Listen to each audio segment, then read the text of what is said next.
guys, it's the Lovin Dubai show. Thank you so much for tuning in. We had a big show this Thursday morning. We had Nour from Love is Blind, and she gave us the reason why she hasn't actually done any interviews until now. We also spoke about Eminem and his upcoming gig in Abu Dhabi, what's happening at the Pointe, and an influencer who put Dubai's safety to the test.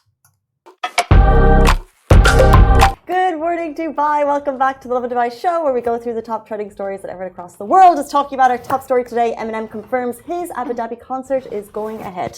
And residents are noticing that the Pointe restaurants are shutting down. Which is sad, sad news. An influencer puts Dubai's safety to the test.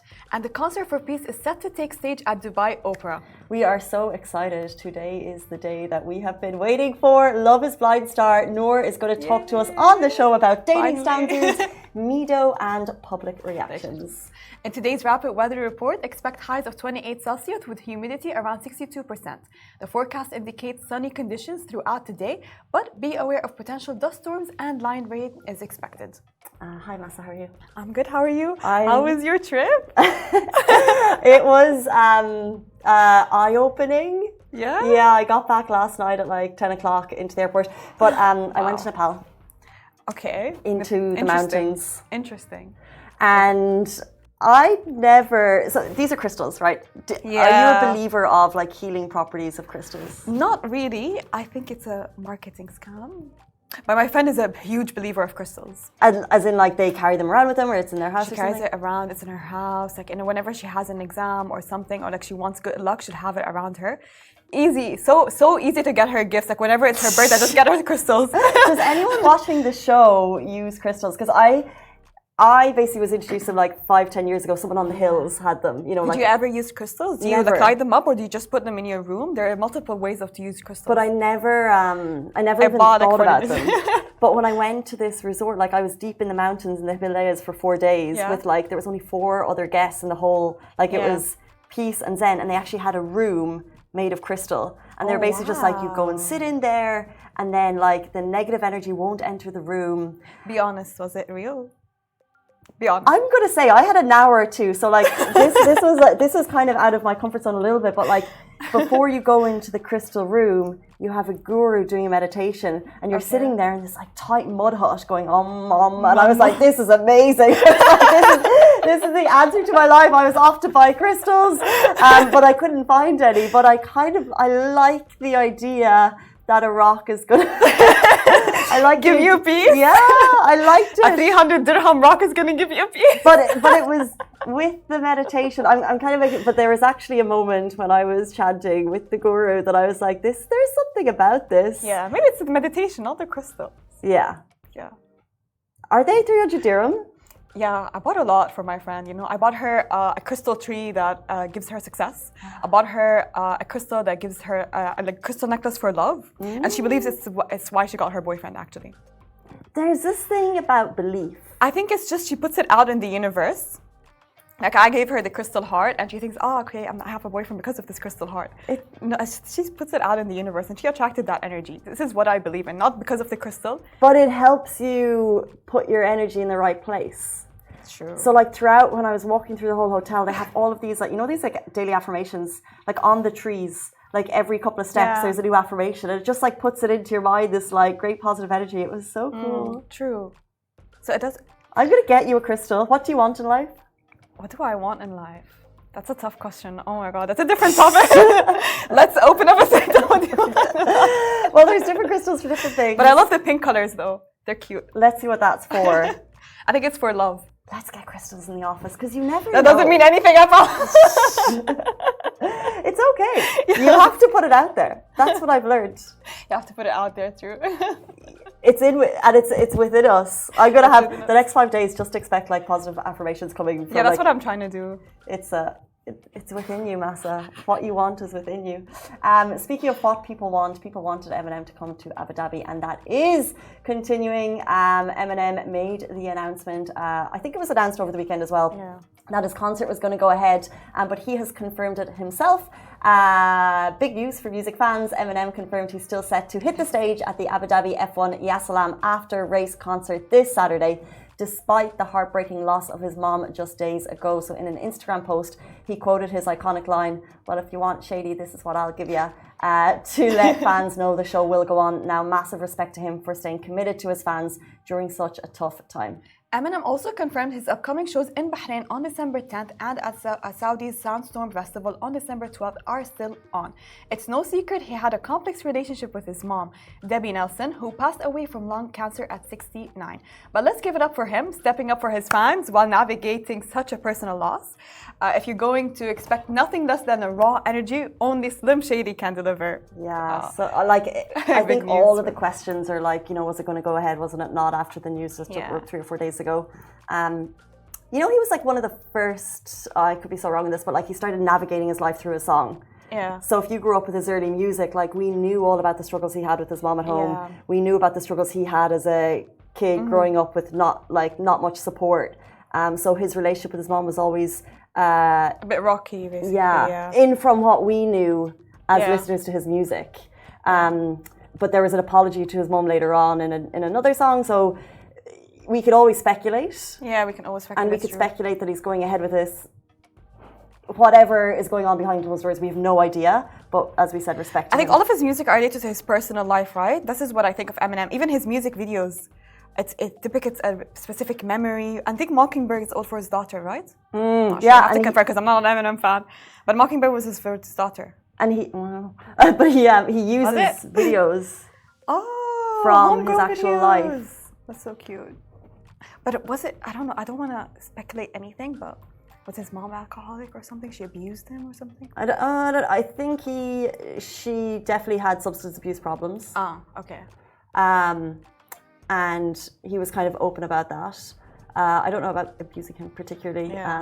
And then there's obviously the movie 8 Mile, which was like kind of half reflected on his life, but it also showed that he was he loved her and supported her, like really cared for her as well. But the thing is, though, it is music. It is music. It's rap. It's rap, and and there's a movie on his life. So, but we still don't really know about closed doors. We don't know about the relationship, but he is going to go ahead with his. But we know he loves his fans. We know he loves his fans. True. Oh, I'd love to be going. Hopefully. Is there a crystal for Eminem concert? Maybe a blue one. A blue crystal? Blue is peace. Never mind. I would have peace if I could. I'm manifesting tickets for Eminem. On to the next story. So residents spotted that the Pointe restaurants are closing down. Big changes are happening at the Pointe, and it's hard not to notice. Once a buzzing hotspot for dining and entertainment, almost all the restaurants have shut their doors, sadly, with just one still open for now. And in 2023, Nakheel announced plans for a complete redevelopment of the iconic waterfront destination, hinting at something bigger and better on the horizon.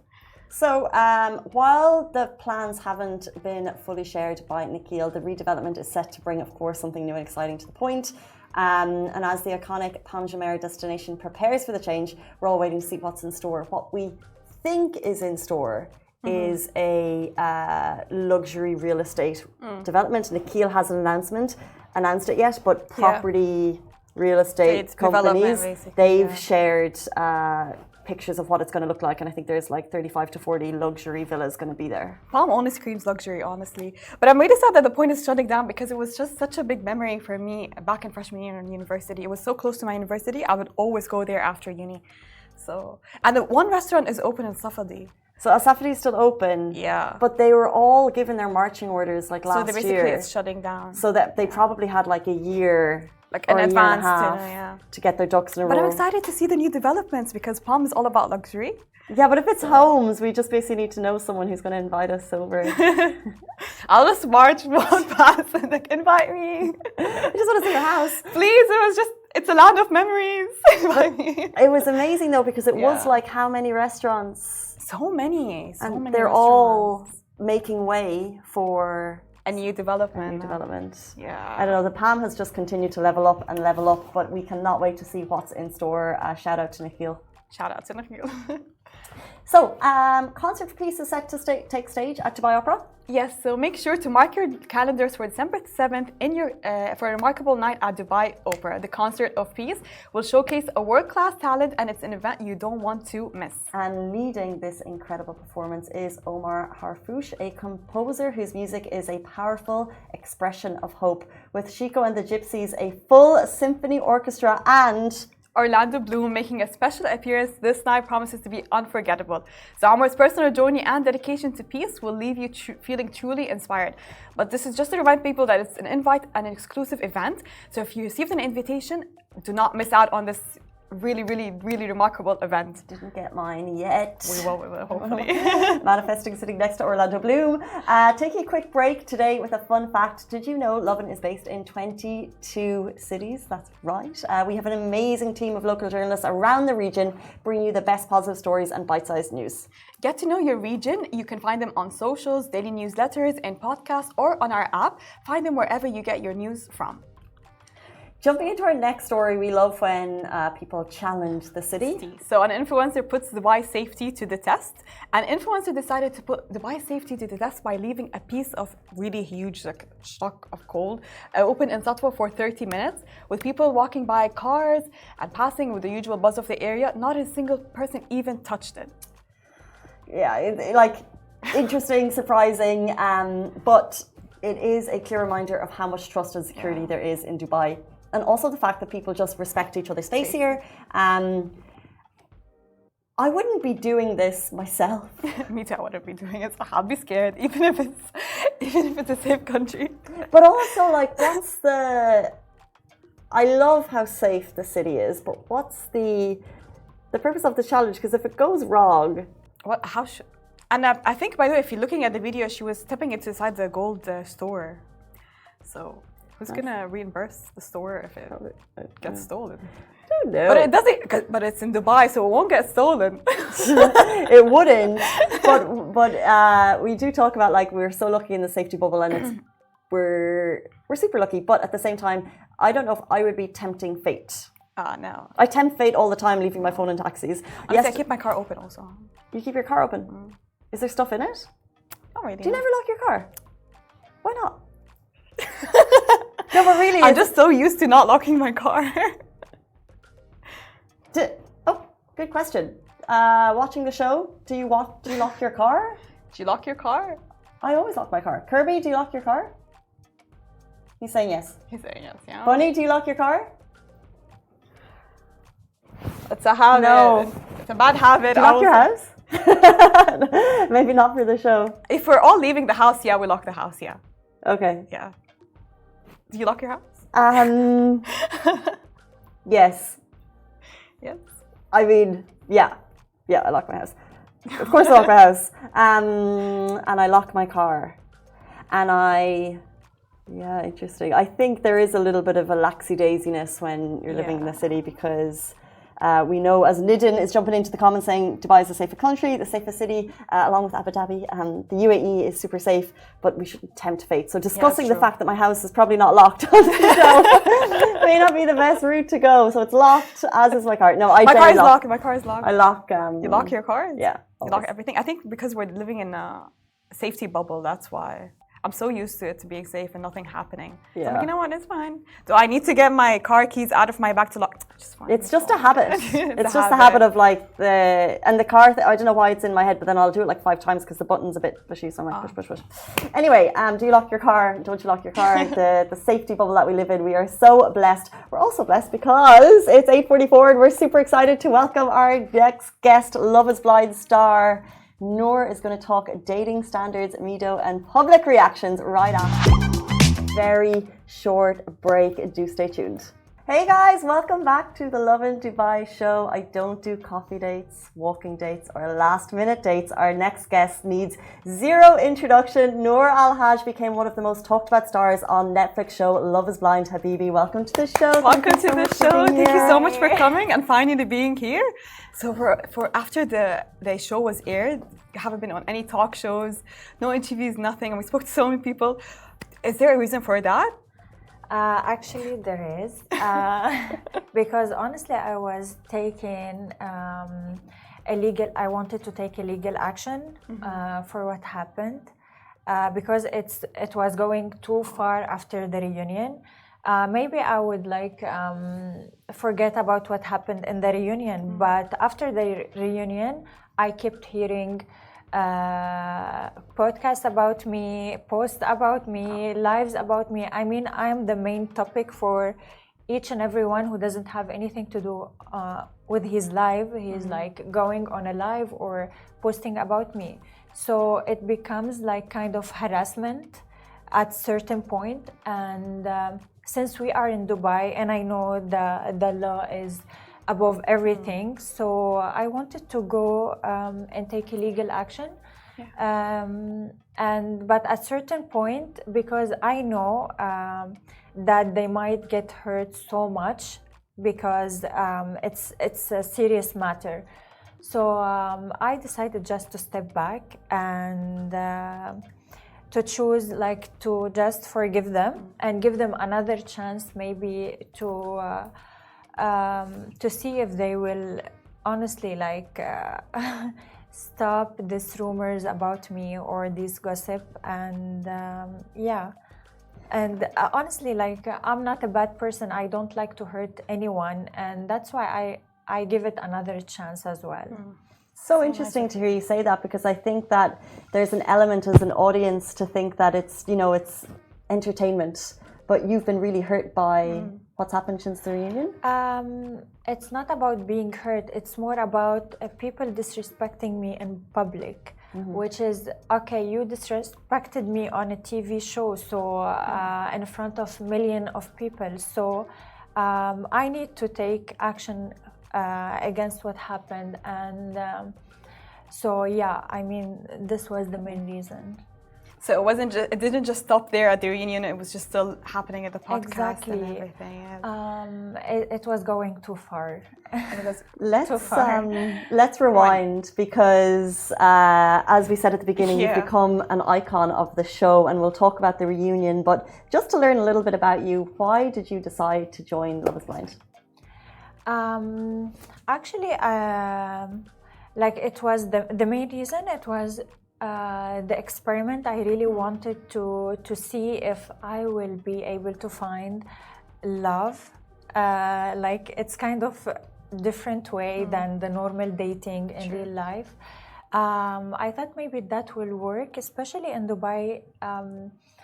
My time is like normally is full. I don't find so much time to go on a dating, and I'm a little bit picky. So I was like, okay, let's give it a try. You never know. So yeah. A lot of people said that the cast of Love is Blind entered the show specifically for exposure. Would you say that the speculations are true for yourself?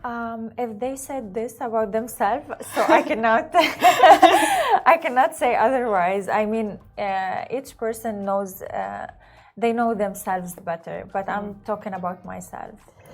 You are the person behind the famous phrase, I don't do coffee dates, I don't do walking dates, I expect a full table. Did you... And I actually don't do. Had you any awareness of how famous that would become? Oh my God, never. Like, by the way, I expected literally the opposite. I expected that people might judge me for being like so real and talking about my standards.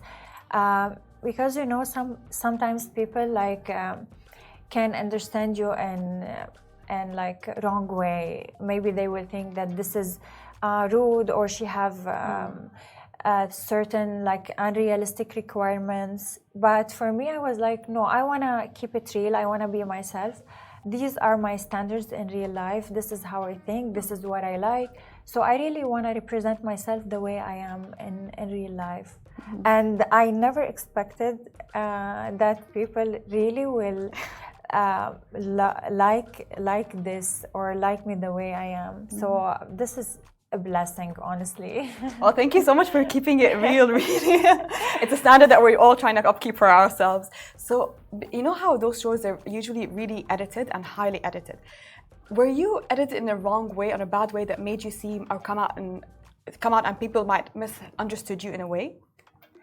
Like I would say, yeah, the editing sometimes it shows like few seconds from like conversation of 30 minutes, like it shows like small parts. So maybe you don't understand what happened before this and after this, but I mean the whole idea is there. Like these are my standards, but maybe the way they show it is, it's, I don't know, it's like editing game.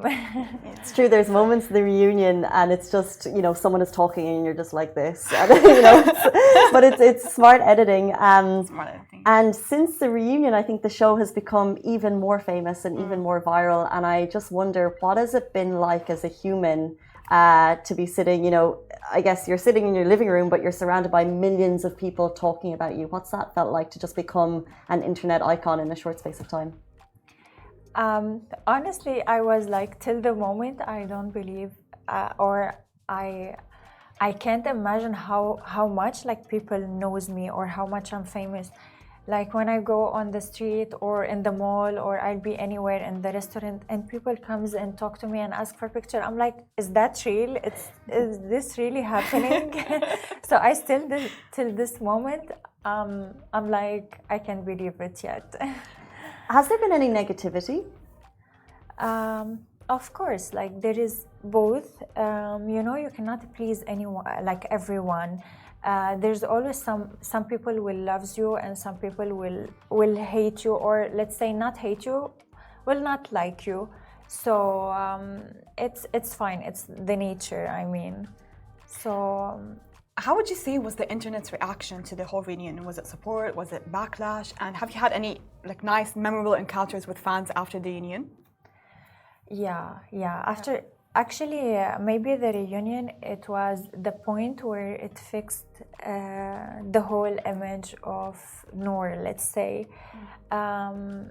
For before, it was like there's people are like between people who loves me and people who didn't like me at all. And after the reunion, it showed like different part, maybe because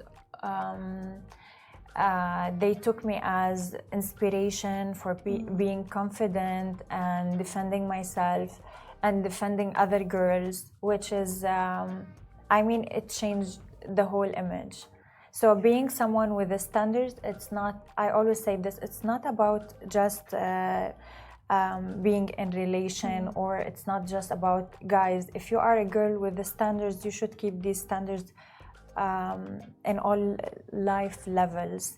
So being respectful and being kind to other people, especially for girls, and supporting other girls, I mean, it's part of my standards. I think for people who didn't watch the show, in the reunion, it felt like there was a couple of people who had opinions against Nour, and you sat there and you responded with poise, with elegance, and you really held yourself in such an amazing way. And I think that's kind of the moment that people took and responded to so well, that, you know, if someone's speaking to you in a negative way, you don't need to shout back to make yourself feel seen. And I wonder, have you always felt this confidence in your life, and where did it come from? Yeah, it's actually, this is what I say, that everything happened is 100% genuine, 100% real.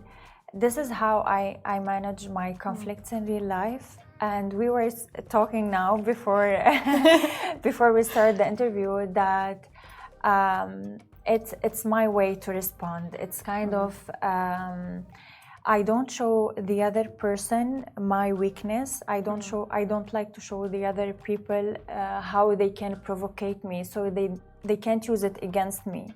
So my way of defending myself is staying calm and trying as much as I can to think and take my time before answering, so I don't show any aggression or disrespect, or like it's my way. So how did you maintain this much composure and like not taking any rash decisions so quickly? How do you stay to your grounds? As I said, maybe it's part of my character. Yeah. Plus, as I said, if you have standards, you have to be a standard yourself. If I am a loud, disrespectful girl, I don't have even the right to talk about standards, because where is my standards? I'm literally disrespectful, bully girl or whatever. So if really I need to talk about a level or values in my life, I should be myself, the value and the level. So that's why I always think whenever I'm in a conflict, okay, Nour, how you see yourself? You're a classy lady, you should like let people see this image about you. So I try my best to be to represent myself in a classy way.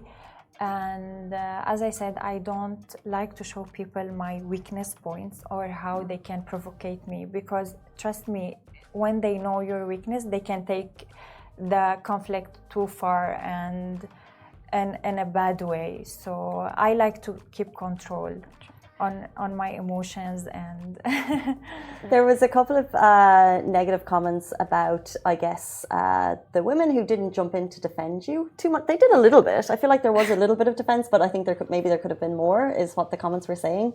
And I just wondered, do you have a response to that? I actually,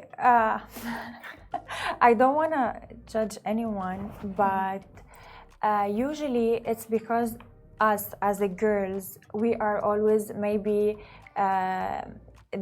we are the weak, not the weak person.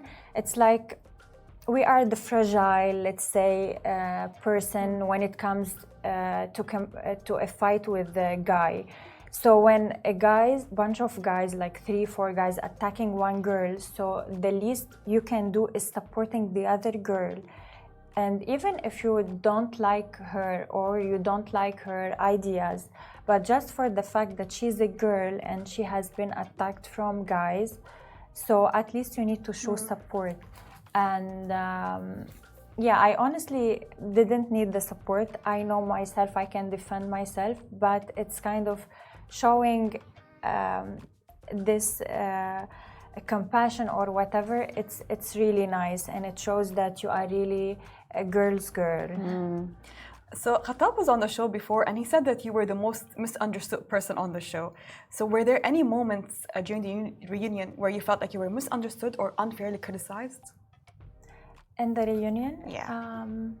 I don't believe no, I mean, in the reunion, I didn't even cross my line, or I didn't say anything about anyone. I was from the beginning till the end very respectful. So no, I don't think so in the reunion.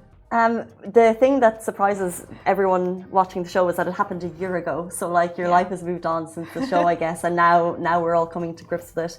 But I wonder, are you still looking for love? Have you found love? I'm not gonna answer this.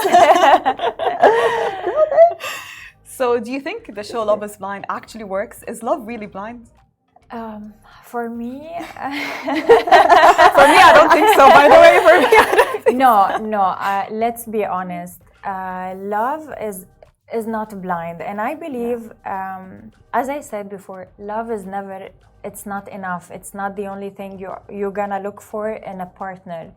You cannot build a relationship only on love. There is more important things beside the materialistic things, because this is what people now will say. Of course, it's important, because I don't wanna be with a guy who is not successful, who that he doesn't have goals.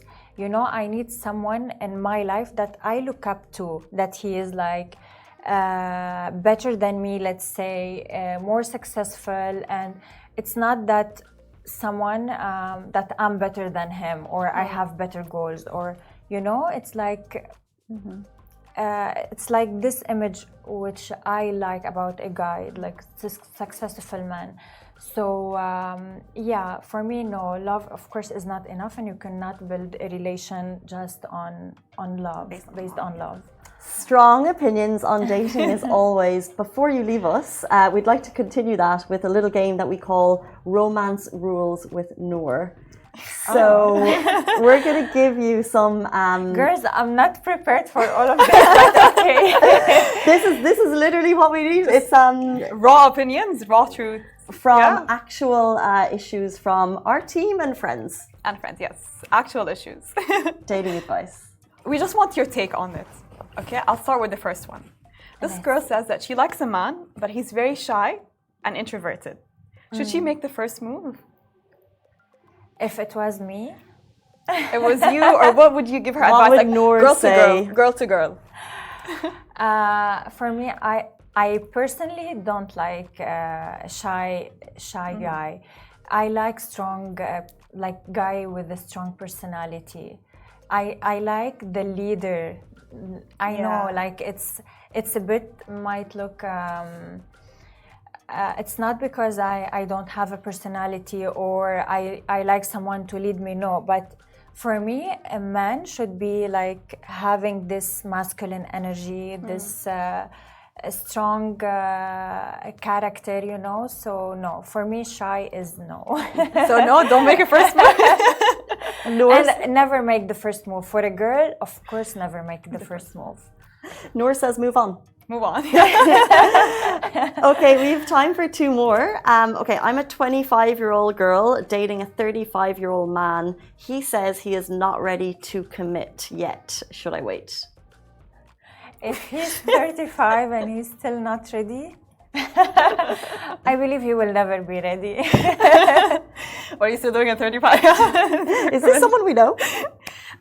Someone I know.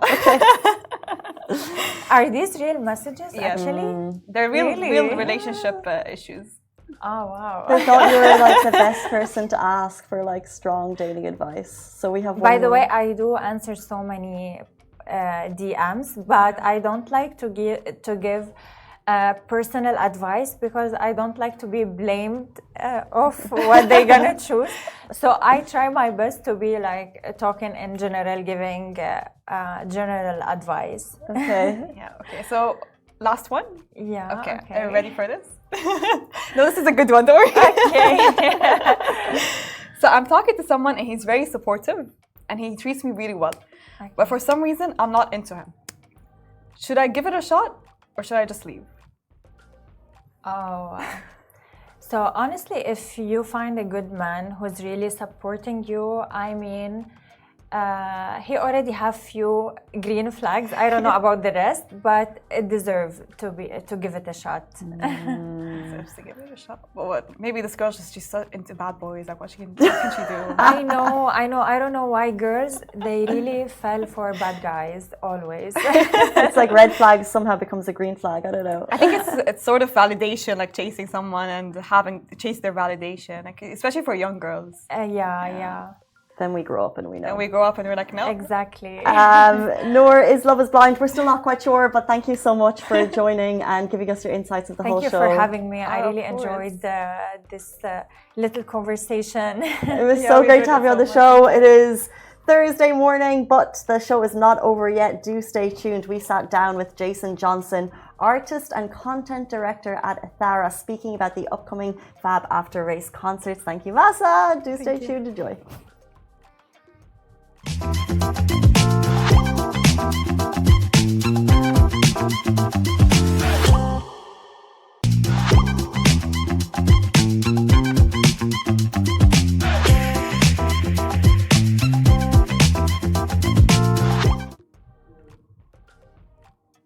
Hello everyone and welcome back to the Lovin Dubai show. Today's guest is Jason Johnson, the talent manager behind the highly anticipated Fab After Race Concerts 2024, where the world's biggest superstars will light up the stage in Abu Dhabi. With a reputation for delivering unforgettable experiences, he is here to share what's in store for this year and what exciting plans they have for the future. Welcome. That's a great intro. I got a little nervous. I'm like, that.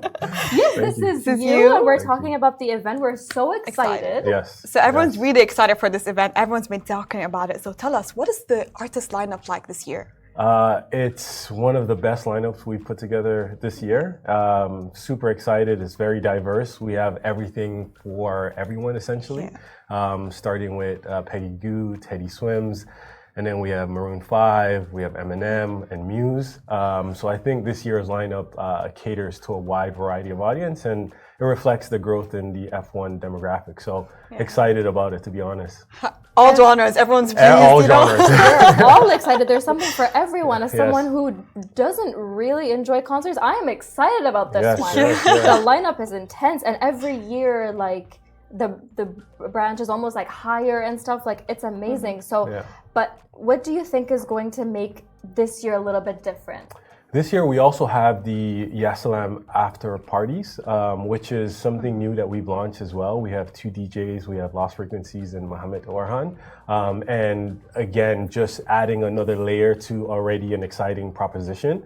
And we're allowing people to, not only engage with the concerts, but there's the on-track events. There's also obviously the pit lane walks and the stuff that are related to F1. And then now we're having the after parties, and there's a slew of other offerings on Yas Island that I think people are going to be really wowed by this year, because we've kind of put a bigger effort into building out the Yasalam proposition for everyone. So yeah, I'm really excited for not only just the Yasalam concerts, but the after parties, and then all the activation Yas Island wide. And speaking of the artists, the selection process is a tough decision. Yes. Really tough decision. Yes. But what made those artists stand out in your opinion? Why this year? Yeah, I mean, for us, and I was talking to you guys a bit earlier, we start looking at artists, usually a year to 2 years in advance. We align with touring plans or whatever the artists have going on.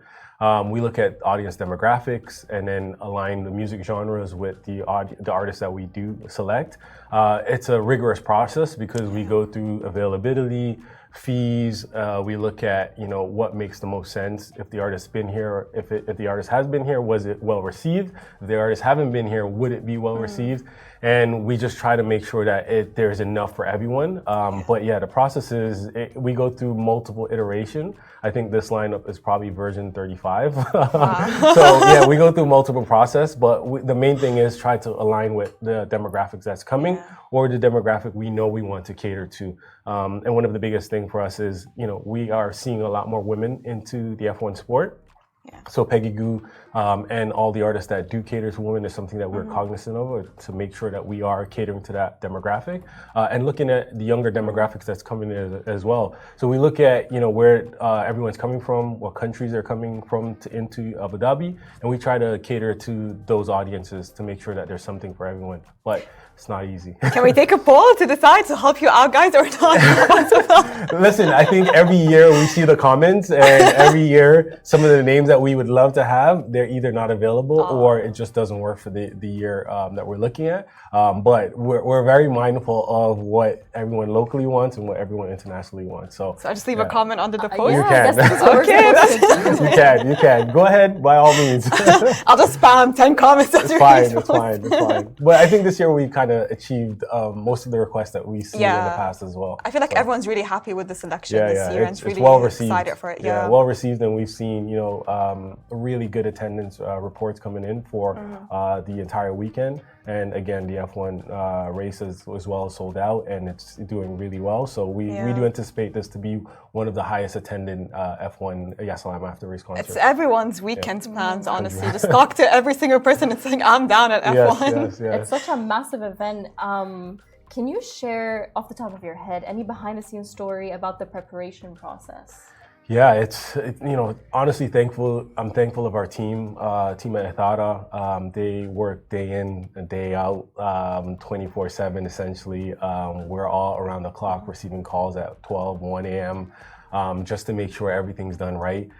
It's a strong team that has been doing it and delivering the show for the past 15 years, and I'm really thankful. They make my life easier, and it makes what we've kind of proposed to the artists easier. It takes a lot of preparation, not only from the production side, but the operations, logistics, our project management team. It's a all hands on deck, and it really is a team production. It's not just one person. It really takes everybody to do what they do well, and then in concert of everybody else. So yeah, it's full on. And we start planning the F1 after race concert. Essentially, we'll start probably around January, February in terms of the production elements that's needed, logistic elements, the booking of the hotels, all that stuff that was required, it starts the beginning of the year. So it's full on, 365 to produce, well, not 365, but essentially the full year to produce this event for this one weekend. And it takes a lot of team. It takes, I think there's probably, over 70, 80 people that are on this specifically. And then also the wider Ithara team, which is around 300 people. So yeah, it's full on hands on deck. Honestly, you have to applaud you all for all this effort that you're putting into this. Yeah, we do. Like, honestly, the guys and girls, they make everything that much smooth. The priority is health and safety for everyone, and then making sure everyone has a really good experience at the Yasalam After Race concert. It takes a village. It really takes. It's a city at this point. Yeah. But we leave with smiles, we leave with happy faces, we leave with memories. Yeah. So, for people who are attending for the first time this year, okay? No. Would you give them any tips to make the best out of their experience? Yeah, I would encourage them to do a lot of the F1 stuff, the pit lane walk. I would encourage them to look at what's happening Yas Island wide. I would encourage them to go to a lot of the theme parks that are on Yas Island as well. And their ticket allows them access to these things. So I would look at the wider Yas Island program, because there's so much stuff that's happening and there's so many things for everyone that I think if you're coming with your family, there's offerings for you at the theme park. If you're coming, with your friends from out of town, there's a lot of stuff happening in the nightlife, activations, our after parties. So I think the best thing is to look at the programming for what's happening over the weekend, because there's a lot going on. Gets you access to all. Yes. Gives you access to everything. So one ticket, one access to everything. And that's a beautiful thing about the Yasalam ticket, the F1 ticket, is it gives you access to the Yas Island wide activations.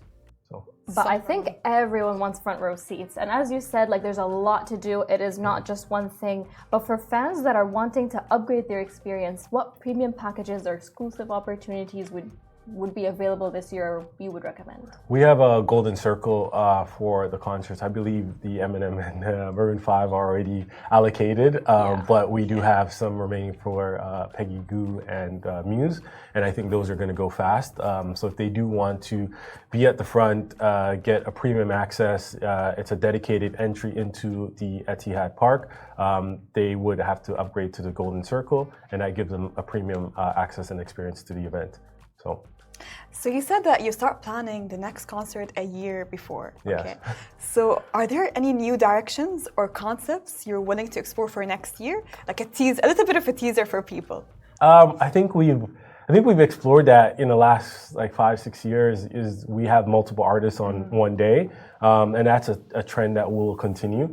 I think we're moving towards this more as a festival, and you've seen that with the after parties. There's multiple artists that are throughout the weekend that we are deliberately programming. There's a lot of stuff happening on track, a lot of events also and concerts on track that's happening. And I think we'll continue that trend. I think we'll continue to look at who's the next upcoming artist and make sure that we're catering to a demographic that we don't look at currently now, which is younger, and make sure that we're programming more for the women audience that we're seeing. The trend is to really just make this the biggest event across all F1s, to be honest, and that's what we pride ourselves on. It's the last race, and for us, it's the most exciting one. The fans that do love F1 and do come here for the F1 race always love that they get a high quality experience, and it's done really tastefully. So we'll make sure we continue to do so. All right, before we wrap this up, I have a bit of a question for you. Okay, so of course, you learn from past experiences and stuff. Is there anything that you learn from past experiences, obviously as a team, that you're taking with you to this year, making sure that it's better, that it's top notch? Yeah, there's so many. I'm just thinking about, because with this event, it's always evolving. There's always something, when we look at our past event reports, we look at what happened from a safety standpoint, we look at what happened from a customer journey standpoint, and we try to make sure that every year we're improving on those things. We do look at those as kind of key performance index for us to make sure that the client is happy, they're safe, and the performance is done well. I couldn't pinpoint one specific thing because there's so many layers on it. Our operations team have their own things that they look for, our production team.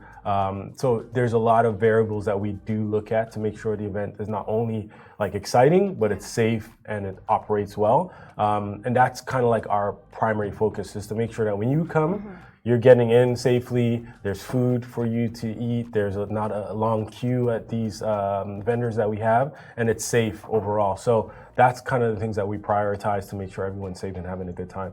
And for me, that's also the biggest focus as well. So that's the thing we'll keep making sure that we improve on year and year. I think everyone's excited. Is there anything you want to tell the audience to look forward to this year? Get your tickets now. Follow us on Yasalam on their Instagram. And I think people will be really excited to see the shows that are coming. Everyone's really excited for this. Yeah, I can't speak much on it, but there's a few shows that I personally am excited to see, and just seeing the rehearsal videos and some of the productions, I think everyone will be really excited what's in store. So this year is going to be super special? This year is already super special. So you know why this is confident. Yeah, this year is already super special. Again, look at the lineup that we've put together this year. Look at all the offerings. Again, the after parties, the Yas Island-wide activations, the theme parks, and all that stuff that's already happening. I think this year is definitely one of the marquee years that we've had, and I think we'll see that through our attendance, which is already breaking records. So I'm excited for this to unfold. You'll find us there. Yes, for sure. I'll be there. Front and center, guys. This is Jason Johnson, the talent manager behind the highly anticipated Fab After Race Concerts 2024. Get your tickets. You don't want to miss this. And obviously look forward to next year and the year after that and the year after that, because it's always going to be uphill from here. Inshallah. Thank you so much for joining us today. Thank you. Thank you. All right, guys. See you. Take care.